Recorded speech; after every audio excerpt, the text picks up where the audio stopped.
حبايبي هنا راح أسوي كليجة. عندي كيلوين طحين، وهذا الطحين راح أخلي عليه الزيت أو الزبدة. راح أخلي الزبدة، خليت بيكنج باودر وفانيلا، وهنا عندي مي دافي وشكر وخمرة. هسه راح أخلي الزيت أو الزبدة، بس الطحين بالدهن.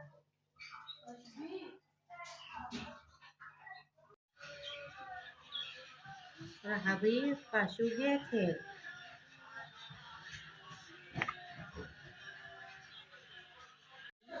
نقلبها.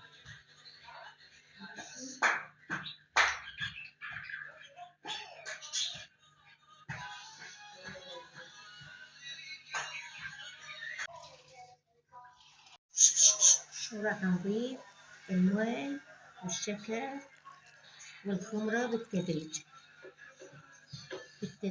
نضيفهم ونلم العجينة.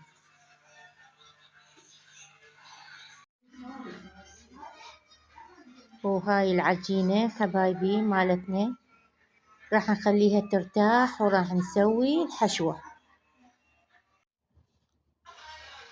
سويت التمر على النار، راح أخليه شوية عليه هيل، خاشوقة هيل مطحون. راح أخليه رشة من الهيل،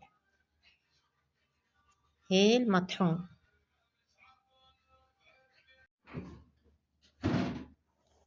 هاي الحشوة حلقوم عندي، وعندي هنا تمر، وهنا جاي نلف الكليجة.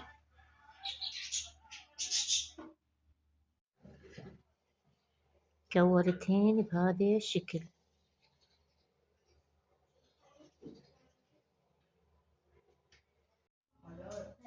حبايبي هاي كليجتنا، سهمنا وسهمكم ألف عافية. شكرا للمتابعة.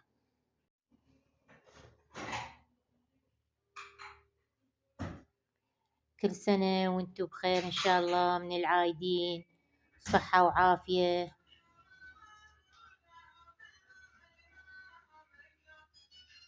أيامكم سعيدة، كل عام وانتم بخير.